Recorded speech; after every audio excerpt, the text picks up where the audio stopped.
host Nepal have marked the winning start in the home triangular series of the ICC World Cricket League 2 as they saw off Namibia at the Tribhuvan University Cricket Grounds in Kantipur. Good evening, I'm Sarah Chitrakar and these are the headlines of the hour. Kushal Bhutel and Karan Casey shine as Nepal defeat Namibia by 2 wickets in the ICC World Cricket League 2 series. Bhutel scores a century after Casey picked 5 wickets. Transport workers, businesses and government reach a consensus. Protest programs withdrawn, committee formed to address the legitimate demands. Parliament regulations drafting committee delves into transfer of impeachment motion from one term of the parliament to another. Decision to be taken considering international practice. And United Nations Top Aid Chief calls on the international community to step forward to heal the trauma of devastating earthquakes in Turkey and Syria. Donations and aid supply slowly trickling amidst considerable concern. Nepal have secured a 2-wicket win over Namibia in their ICC World Cricket League 2 match played today. In the match played at the Tribhuvan University Cricket Grounds in Kantipur, Namibia were put to bat where they were bowled out for 285 runs in their 50 overs. Michael van Lingen was impressive with the bat as he scored 133 runs while skipper Gerhard Erasmus added 56.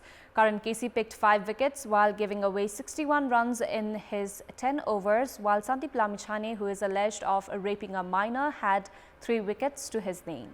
Sompal Kami and Kushal Malla shared a wicket apiece. In reply, Nepal chased the target in 47.4 overs, losing 8 wickets. Opener Kushal Bhutel scored a century as he made 115 runs from 113 balls. Skipper Rohit Paudel added 72 runs while Casey clubbed 2 sixes as he remained unbeaten at 20 runs from 12 deliveries. Bhutel was adjudged the player of the match. Namibia now plays Scotland tomorrow while Nepal take on Scotland on the 17th of February.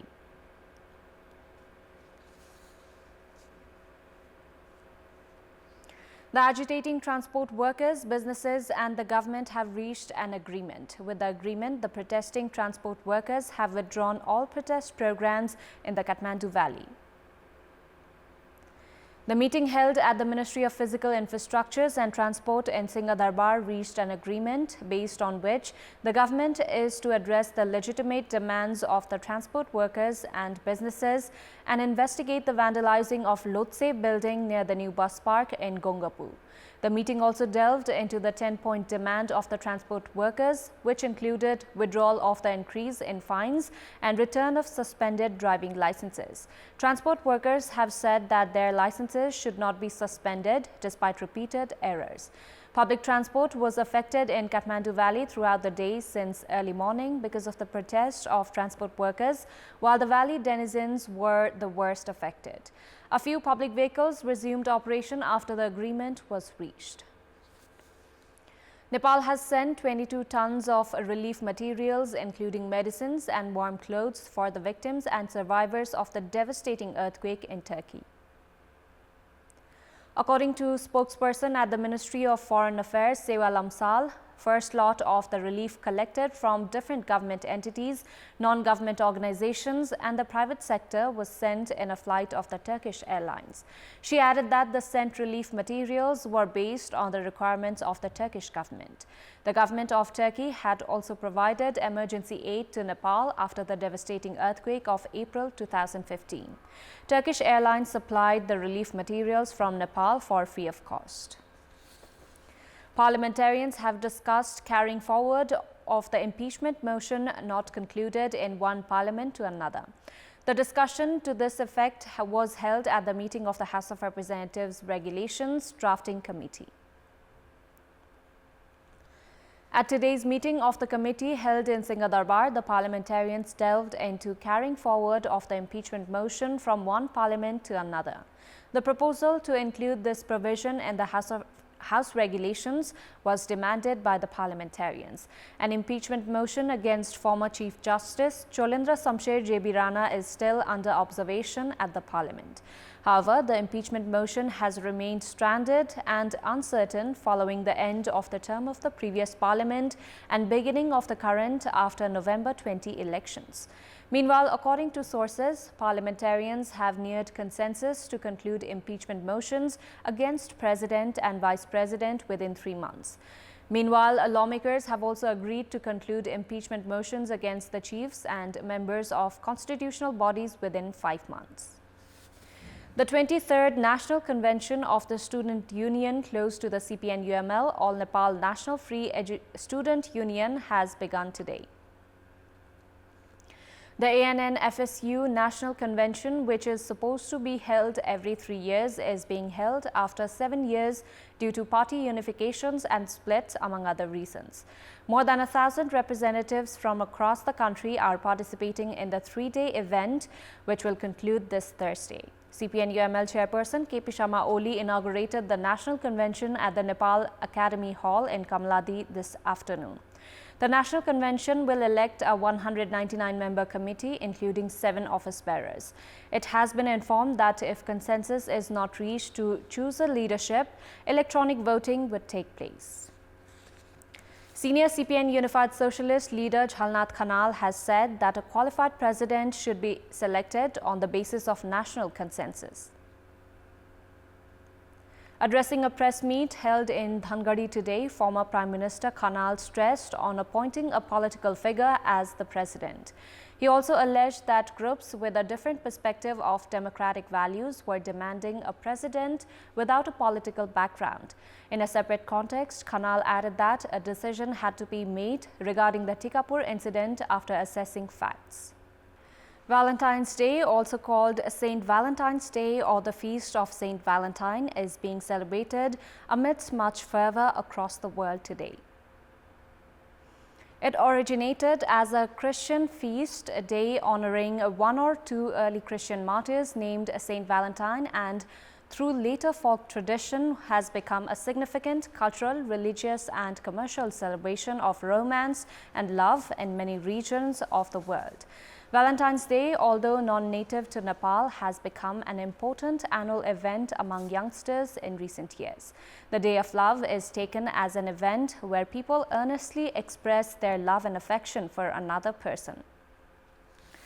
A free PPR vaccine campaign has been initiated in all local levels of Dolakha as goats and sheep began dying because of the infectious PPR disease. A free vaccination drive against PPR disease has begun for 102,000 sheep and goats of livestock farmers in Dolakha. The Ministry of Agriculture and Livestock Development of Bagmati Province has begun the campaign in 13 districts of the province. Under the drive, the campaign is being run in Dolakha, which will conclude on February 19. Sheep and goats of all 9 local levels of Dolakha will be inoculated against PPR. Time now for our segment, Public Pulse, where you text us with your opinion.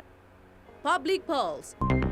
Here's the question: what should be done to reduce the cost of production in agriculture? Your options are A. Modernize agriculture, B. Group farming, and C. Increase aid. Voting is on. Type any WS, select your option A, B or C and send it to 34001 to share your opinion with us. Time now for international update.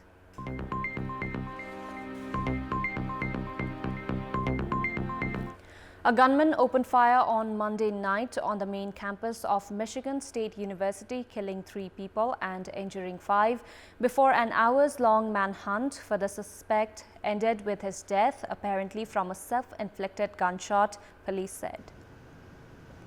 The 43-year-old gunman had no known affiliation to the university and his motive remained a mystery. Police said at an early morning news briefing more than 5 hours after the violence began on the sprawling East Lansing campus, about 90 miles northwest of Detroit. Details about the sequence events remained sketchy, but Chris Roseman, interim deputy chief of the university police, said shots were fired in 2 locations, an academic building called Berkey Hall and the Michigan State University Union building. Police swarming the campus in response to the shooting, which began shortly after 8 p.m. local time, found victims at both locations. Rosemond said investigators had no information about the motive, adding that the university was not aware of any threats made to the campus before Monday's bloodshed. Rosemond said 3 victims were killed and 5 were taken to a hospital in the nearby city of Lansing, the state capital, all of them listed in critical condition. 2 of the dead were at Berkey Hall and the other at the MSU Union. Officials declined to provide any details about the victims, some of whose identities and relationship to the university were still being determined. The name and other information about the suspect were not immediately released, and police said they remained baffled by what precipitated the shooting. The gunman was confirmed dead from an apparently self-inflicted gunshot roughly 4 hours after the bloodshed had started. Martin Griffiths, the United Nations top aid chief, as he visited victims in the northwestern Syrian city of Aleppo, said the international community must step forward to heal the trauma of last week's devastating earthquakes in Turkey and Syria and provide essential aid to help the millions of people who have been left homeless. Griffiths, UN Under-Secretary General for Humanitarian Affairs and Emergency Relief Coordinator, concluded a 3-day visit to quake-hit areas in the 2 countries after the deadly February 6 earthquake, which has claimed more than 35,000 lives overall. After visiting some of the worst affected sites, Griffiths said the level of suffering brought by the disaster has been all too clear to see and said the hopes to encourage greater support from the global community. Donations and aid supplies have been slowly trickling in, but there is considerable concern surrounding the sheer scale of the humanitarian disaster which lies ahead following the quakes, with the United Nations believing that over 5.3 million people have been displaced across Syria. The Syrian Health Ministry estimates that the earthquakes have killed at least 1,414 people and wounded over 2,300 others in government-controlled areas. Meanwhile, the UN Office for the Coordination of Humanitarian Affairs said on Monday that the death toll from the quakes in rebel-held areas of northwestern Syria now stood at 4,300, with 7,600 others injured. The Russian Defense Ministry on Tuesday released video of what it described as a routine sortie of its Tu-95MC nuclear-capable strategic bombers. The aircraft, escorted by Sukhoi Su-30 jet fighters, performed a 7-hour flight over the Bering Sea, which separates Russia and the US in the North Pacific. Russia's strategic aviation carries out regular flights over neutral waters in the Arctic, North Atlantic, Baltic and Black Seas and the Pacific, the ministry said in a statement. All flights strictly follow international regulations on the usage of airspace. The Tu-95MC, or Bear, according to NATO reporting name, first entered service during the Cold War in the mid-1950s and has been modernized several times since. It can carry out up to 16 cruise missiles with nuclear and conventional warheads.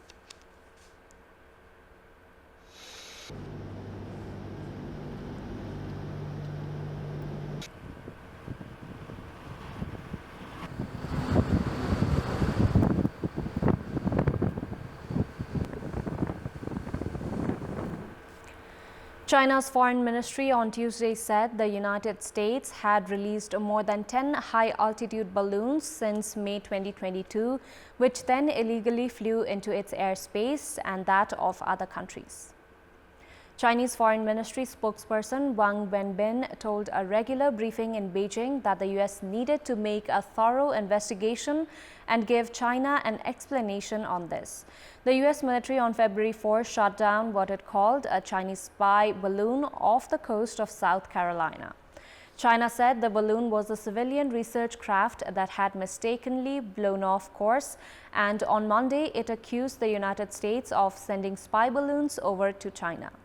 The United States denied that. Since then, the U.S. military has shot down 3 other flying objects over North America, most recently in Sunday when an octagonal object was downed over Lake Huron, the Pentagon said. A German company that specializes in developing hydrogen electric aviation technology has recently refitted a hydrogen-powered aircraft and flied the aircraft into the sky as the country is striving to ease the energy crisis. The 4-seater aircraft, powered entirely by hydrogen, has taken test flight for over 100 hours. As hydrogen-powered aircraft can achieve 0 greenhouse gas emissions and the fuel costs are 2/3 cheaper than aviation kerosene costs at present, several companies in Europe and the US are developing and testing hydrogen-powered aircraft. The German company is currently working on refitting a 40-seat hydrogen-powered aircraft, which the company expects to take test flight in 2025 and put into commercial operation in 2029. According to the emission reduction plan formulated by the European Union, the region will ban the scale of fuel vehicles by 2035 and achieve carbon neutrality by 2050, and 2023 will witness the accelerated development of new energy vehicles.